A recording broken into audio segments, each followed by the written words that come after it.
看来美国网友和咱们中国网友绝对有的一拼，又喜欢造神，又喜欢毁神。绯闻女孩 Blake Lively 原本在人们心目当中是性感女神的代名词，是4个孩子的妈妈，慈母形象，和死侍整天成双成对，简直羡煞旁人。但如今呢，在北美网友当中的口碑却急转直下，究竟怎么一回事？咱们一起来看一下这篇精彩的英文文章是怎么说的。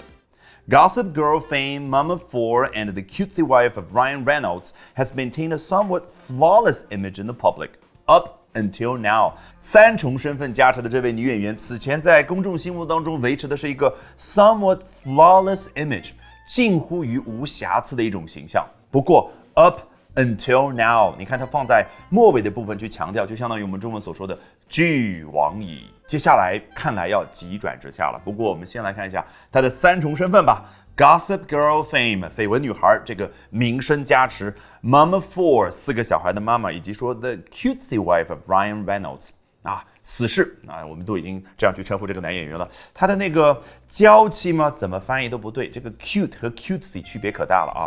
你看到一个小猫咪，看到一个小孩，你可以觉得哇 so cute， 但是 cutesy 呢，指的是一个故意表现出可爱的样子你头脑里面是不是有各种各样的画面闪过？那个比我用任何中文翻译强多了。It ends with us seems to be the literal end of what was known of the actress in the media. It ends with us 就是这部电影的名字，字面意思翻译成就是我们之间结束了当然我们中文翻译成了爱情到此为止，这个关键词就是止，就是 end。老外就在这儿玩了一个文字游戏，他说这部电影似乎是 the literal end of what was known of the actress in the media， 就在媒体当中所描述的这个女演员的形象似乎就随着这部电影而结束了。那么电影当中提到了 end， 它的字面意思就是结束了，所以他这说 literal end。 You know what I mean? The press tour and the pre-release event of the movie, which is based on domestic violence in its center, has released a can of worms for Blake. 为了宣传这部电影而举行的一系列的宣发活动叫 press tour， 以及说试映礼叫 pre-release event，这就造成了 Blake 他的口碑急转直下的一个出发点，因为 which is based on domestic violence in the center 顺便插入一句说，这部电影它的内核呢是基于一个非常严肃的话题，那就是家庭暴力。结果呢，它的一系列的表现怎么样 ？Has released a can of worms for Blake。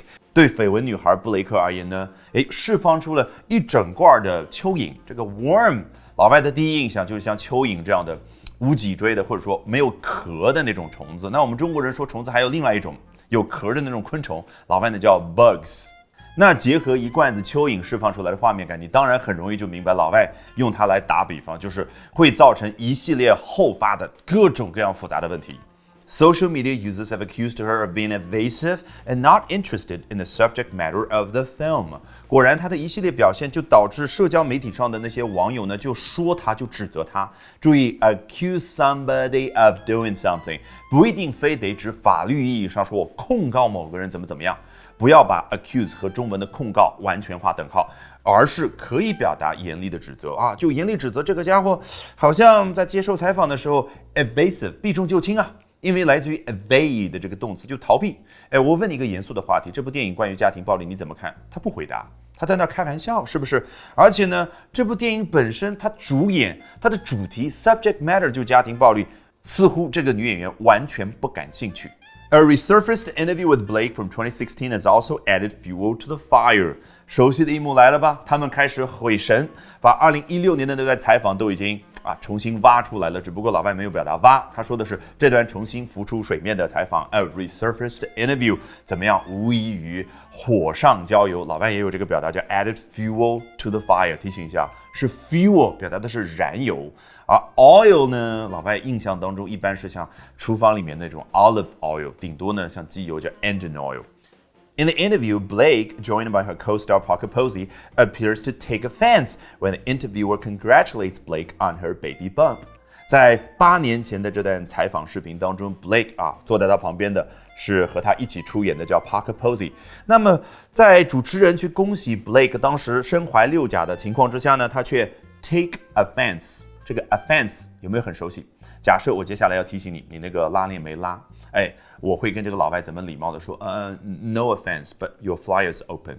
你看 no offense 事先就免责声明，我接下来说的内容不是故意要去冒犯你的，不含有冒犯你的内容。那如果我换一种方式用动词表达呢，叫 offend somebody， 那么也可以怎么表达呢？叫 give offense to somebody。我把一个冒犯性的内容给到某一个人呢，如果某一个人他接下来呢，那就是 take offense， 也就是他觉得你刚刚说的话冒犯我了，所以呢，他好像很生气。那明明别人恭喜他身怀六甲，老外怎么表达？叫 baby bump。bump 对应的画面感是一个隆起来的东西，比如说路上的减速带 speed bumps。那3个月啊，差不多你就能看到怀孕之后这个隆起来的部分就叫 baby bump。我记得在我直播里面讲到我的英语思维学习方法的时候，曾经开过一个玩笑，说怀才如同怀孕，你不用着急 ，it takes time before you see your baby bump。Alrighty， 学英文方法一定比努力更重要。那最后呢，按照我们的老习惯，从头到尾裸听一遍，用新的方法试一下完全不一样的学习效果。Gossip Girl fame, a mom of 4, and the cutesy wife of Ryan Reynolds has maintained a somewhat flawless image in the public, up until now. It ends with thus seems to be the literal end of what was known of the actress in the media. The press tour and the pre-release event of the movie, which is based on domestic violence in its center, has released a can of worms for Blake. Social media users have accused her of being evasive and not interested in the subject matter of the film. A resurfaced interview with Blake from 2016 has also added fuel to the fire. In the interview, Blake, joined by her co-star Parker Posey, appears to take offense when the interviewer congratulates Blake on her baby bump.